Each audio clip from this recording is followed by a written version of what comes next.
Amigos de Realidades, sean todos bienvenidos. Para esta ocasión nuestro tema, no te engañes. Es fácil, amigos, contarse una historia, apartarnos completamente de la realidad concreta y comenzar a vivir en base de la ficción que va hilvanándose en nuestra mente, es decir, nuestros argumentos, nuestras justificaciones y cómo nosotros vamos pintando el cuadro. Así es que nuestro tema para hoy, no te engañes. En la carta a los Gálatas capítulo 6 versículo 7, San Pablo escribe precisamente sobre esto. Dice él, no se engañen. Y mire su argumento, note, de Dios nadie se burla.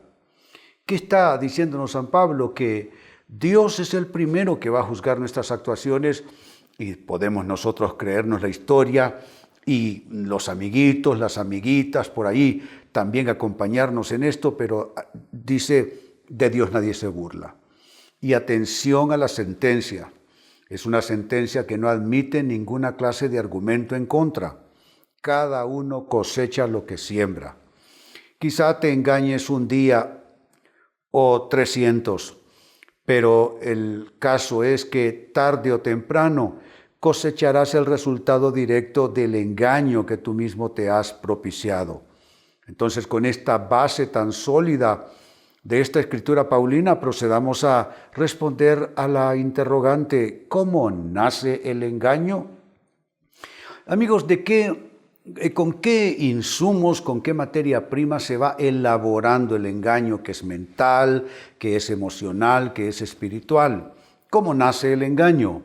Respondamos a la pregunta. En primer lugar, nace el engaño de esta manera. Creas una versión errónea de tus circunstancias. Yo creo que debiéramos de desconfiar un tanto más allá de nuestras interpretaciones de todo lo que sucede, porque a veces interpretamos de acuerdo a la conveniencia. En ocasiones es más fácil culpar a alguien más que asumir totalmente la responsabilidad. En ocasiones es más fácil afrontar una situación difícil cuando se trata de poner en la factura de cualquier otra persona la situación sucedida. Pero cuando tú creas una versión errónea de los hechos, cuando creas una versión errónea de las circunstancias, déjame decirte, los problemas tarde o temprano no se harán esperar. Entonces, ¿cómo nace el engaño? Nace de crear una versión errónea de tus circunstancias. 2, nace de que te persuades de algo que no es real. Ficción, fantasía, conjeturas, especulación, prejuicios. ¿Sabe qué tiene todo esto en común? Que nada de esto está apegado a la verdad. Nada de esto está apegado a la realidad. Uno no puede por conjeturas, uno no puede por prejuicios, uno no puede por fantasías elaborar todo un criterio, todo un basamento de vida como para poder tomar decisiones, etcétera, etcétera. Entonces, ¿qué estamos diciendo? El engaño nace, amigos, de esa tendencia nuestra de comenzar a hilvanar con hilos que son totalmente falsos. Como dije ya, creamos una versión errónea y ¿qué sucede? Comenzamos a persuadirnos de ella. Porque creo que hay varios niveles de engaño que vale la pena aquí de alguna manera indicar. Está el engaño inconsciente. La persona crea una versión errónea y no está consciente. Está el engaño consciente, es decir, una persona utiliza el engaño como un subterfugio, como para evadir responsabilidades, como para culpar a otras personas. Entonces, ¿qué estoy diciendo? Están los que usan el engaño como una herramienta para ganar una contienda, para salirse con la suya, y están los que inconscientemente se engañan. Yo diría que aquí no hay peor ni mejor, yo diría que todos En ambos casos hay sus consecuencias y tan malo es engañarse inconscientemente uno como también malo y perverso es engañarse a sabiendas de que se está utilizando ilegítimamente una herramienta, un argumento totalmente falso. Entonces nace el engaño cuando te persuades de algo que no es real. Tercera manera como el engaño va tomando forma. Aprendes a defender y a justificar tu error. Hay personas que se vuelven realmente hábiles, justificando sus errores, justificando sus pecados, justificando sus fallas. Y esa habilidad es tal que no solo llegan a creer que esto es así como ellos lo dicen, pero también hay quienes compran su versión. Hay quienes están dispuestos a decir amén a todo aquello y entonces de esa manera pues el engaño adquiere proporciones mayores y riesgosidad mayor también. Entonces nace el engaño cuando aprendes a defender y a justificar tu error, tu equivocación. Sigo sumando. En cuarto lugar nace el engaño al acostumbrarte a mentirte ante lo que debes censurar más bien de ti. Es fácil censurarse uno a sí mismo, no es fácil. Requiere un combate a nivel conciencia, luchar contra cosas que se esgrimen desde la mente del individuo. Y yo diría que es más fácil luchar contra alguien más que luchar contra los engaños de nuestra mente, los engaños de nuestra conciencia, porque también la conciencia se va viciando y hay un momento en que la conciencia no logra reconocer con tanta facilidad los subterfugios del autoengaño. Y entonces, ¿qué sucede? La persona se acostumbra. ¿Se acostumbra a qué? A mentirse de manera constante, todo inconscientemente, de pronto ya aquí a este nivel, en aras de justificar lo que más bien debe censurar en sus actitudes, en sus palabras, en sus conductas. Y en quinto lugar, con lo que cierro esta primera parte del enfoque, nace el engaño también de perder conciencia de la realidad por el poder alucinante del mismo engaño. El engaño va increciendo en nuestras vidas. Comenzamos engañándonos con cosas triviales. El engaño resulta ser en principio superficial, nada profundo, nada que verdaderamente sea tan invasivo, es a nivel de piel, digámoslo así. Pero en la medida en que nos vamos aficionando al engaño, en la medida en que vamos perdiendo conciencia de que somos cómplices de ese autoengaño, en esa medida el engaño mismo va profundizando. Y hay un momento en que lo que llamo el poder alucinante del engaño invade, conquista totalmente a la persona y ya ese ser humano no vive en el mundo real. Vive en el mundo que su engaño le va pintando y le va diseñando. Y así sus relaciones comienzan a deformarse en vista de deformarse su conciencia y aquella persona evidentemente una de dos. O todos se plegan a esa mentirosa versión que esta persona maneje de sus asuntos, de sus circunstancias, de sus relaciones, o esas personas inexorablemente irán abandonando a este otro que vive presa del engaño.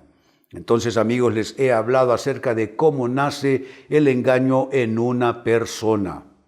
Les propongo ahora hacer la pausa acostumbrada para al retornar traer una pregunta que resulta imperativa. ¿Cómo escapar del engaño? Amigos, les hablo de esto precisamente a vuelta de pausa. Entérese del contenido digital de René Peñalba. Ingrese al nuevo sitio web www.rene-penalba.com y conozca más sobre su labor ministerial. Aquí encuentra su agenda de compromisos, libros, audio de mensajes, conferencias y el programa Realidades.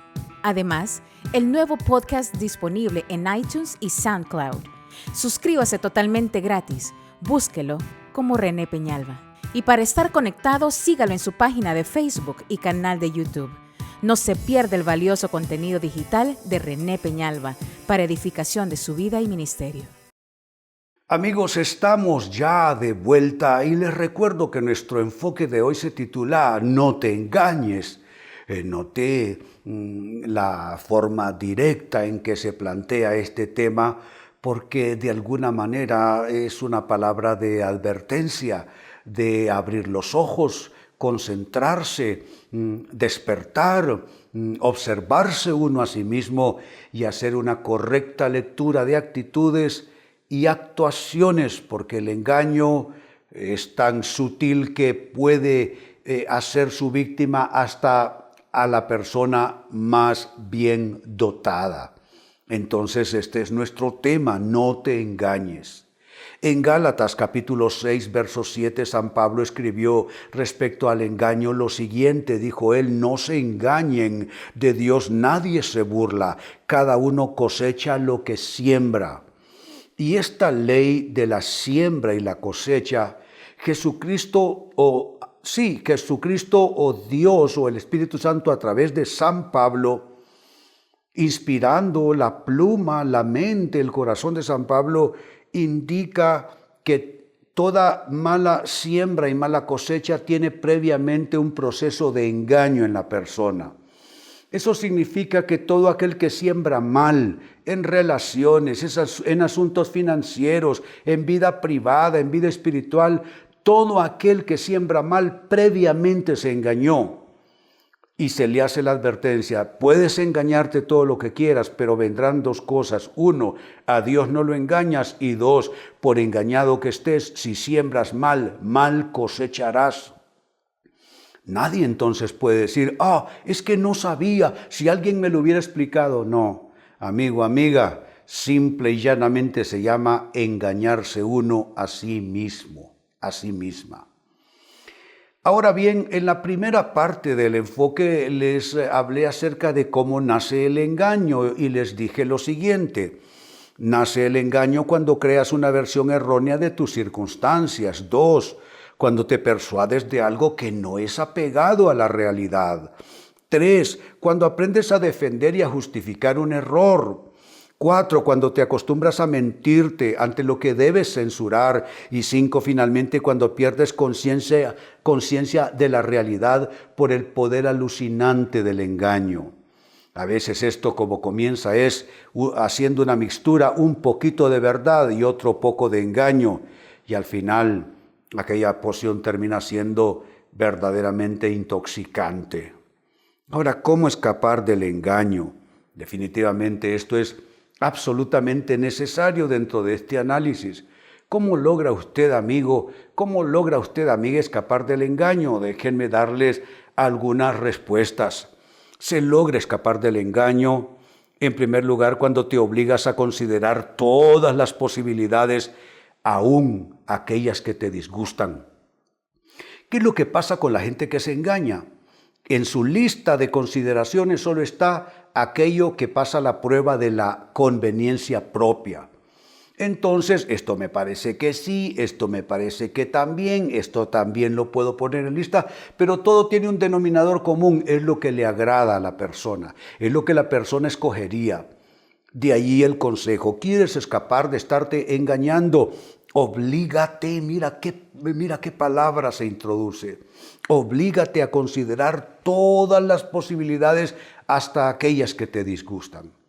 Entonces, cuando comienzas a hacer eso, hay una coraza, hay una carcasa que comienza a romperse y es la carcasa, la coraza del engaño. Segunda respuesta, ¿cómo escapar del engaño? Conócete más. ¿Llegará un momento donde un ser humano pueda conocerse por entero? No. Lo dijo el profeta Jeremías en esta palabra. Engañoso es el corazón y perverso más que todas las cosas. ¿Quién lo conocerá? Yo, el Señor, que escudriño la mente y el corazón y que doy a cada uno lo que le corresponde. Está diciendo que solo Dios conoce al ser humano. Está diciendo que por mucho que creamos ser así, nunca estaremos conociéndonos de manera suficiente. Entonces, de ahí pues que debamos de tratar de conocernos lo más que esto sea posible. El ser humano está lleno de concavidades morales de todo tipo, espirituales, mentales, psicológicas, emocionales, y dentro de toda esa gama de subjetividad se hace difícil perfilar completamente una persona. Uno puede hablar de sus tendencias, de sus peculiaridades, de los principales rasgos de su personalidad, de la clase de carácter que exhibe, pero la verdadera intencionalidad del corazón difícilmente, amigos, la lograremos descubrir. No obstante, aunque sea un imposible conocerse uno al 100%, debemos de tratar de conocernos lo más que sea posible, porque eso nos puede ayudar a atajar el proceso del engaño. En tercer lugar, ¿cómo escapar del engaño? Debes descubrir tus malas inclinaciones que te llevan a engañarte. ¿Que podemos llegar a conocernos al 100%? Definitivamente no. Pero que podamos nosotros conocer nuestras malas tendencias, nuestras malas inclinaciones, definitivamente sí. Y es allí donde cada individuo, amigos, debe verse al espejo y procurar no suceda lo que dice el autor neotestamentario Santiago, que dice que hay personas que son como un individuo que se ve en el rostro a su espejo, luego se da la vuelta y se va y se olvida de lo que miró. Hay personas que ven sus inclinaciones, sus debilidades, sus fragilidades, sus típicas tentaciones como individuo, y aún así no acaban de hacer un debido inventario de todo eso. De allí pues que el consejo es importantísimo. Tienes que descubrir, amigo, amiga, tus malas inclinaciones que te llevan en secuencias a engañarte. Sigo sumando, número 4, ¿cómo escapar del engaño? Debes permitir que la palabra de Dios alumbre tus tinieblas. ¿Qué es la esperanza que tenemos si afirmamos con toda autoridad que nadie es capaz de conocerse al 100% por lo que dijo el profeta Jeremías, que el corazón es engañoso y perverso más que todas las cosas y que solo Dios lo puede conocer? Si esto es así, ¿qué esperanza tenemos? Nuestra esperanza es la palabra de Dios, que alumbra nuestras tinieblas, que revela la condición de nuestro corazón. Quizá hayan leído ustedes aquel capítulo del profeta Isaías que vio a Dios en toda la dimensión de su gloria, y ángeles, y la gloria de Dios en su trono, y los ángeles que decían en voz solemne y en una voz casi que atemorizante: Santo, Santo, Santo sea el Señor Dios Todopoderoso. ¿Qué pasa con esa revelación? Acto seguido, el profeta exclama: miserable de mí, que soy hombre inmundo y habito entre gente también de labios inmundos. ¿Qué está sucediendo? Es un proceso de autorrevelación o revelación acerca de sí mismo. Esa experiencia crisis necesitamos todos tenerla. A veces Dios permite un gran fracaso en nuestras vidas, una enorme pérdida, incluso una tragedia, con el fin de ayudarnos a poder descifrar y descubrir quiénes somos nosotros en términos de ciertas cosas que es necesario lograr ver y vislumbrar acerca de nosotros mismos. Es allí donde debemos prestarnos y permitir que la palabra de Dios, la Biblia, alumbre nuestras tinieblas. De allí la importancia, amigos, entonces, de una lectura concienzuda de la palabra de Dios día tras día. Y número 5, con lo que cierro: cómo escapar del engaño. Debes confesar arrepentido esa tendencia a engañarte. Déjame decirte, no es una cosa de que así era tu abuelo o así era tu padre. No es una cosa de maldiciones y de cosas misteriosas. Esto con lo que tiene que ver es con un pecado. Engañarte, amigo, engañarte, amiga, es un pecado. El Pecado y el engaño van de la mano, son como caras de la misma moneda. Siempre que alguien peca, no es porque no sabía. Siempre que alguien peca es porque se engañó. Y si alguien se engaña, termina pecando. ¿Se dan cuenta? Entonces necesitas confesar arrepentido: Dios, esto que yo he defendido tanto, esto que según yo es mi manera de ser, que así soy yo y de pronto así somos en nuestra familia, esto es un pecado personal. Dios, me arrepiento del pecado de querer engañarme como una manera fácil de escapar a mis responsabilidades, sobre todo en lo que respecta a mis errores de vida. Entonces, amigos, ¿cómo se escapa del engaño? 1. Oblígate a considerar todas las posibilidades, hasta las que te disgustan. 2. Conócete más. 3. Descubre tus malas inclinaciones que te llevan a engañarte. 4. Permite que la palabra de Dios alumbre tus tinieblas. Y 5. Finalmente, confiesa arrepentido esa tendencia al engaño. Amigos, con esto cierro el tema. De igual manera me despido y les recuerdo que nuestro enfoque de hoy ha sido titulado: No te engañes.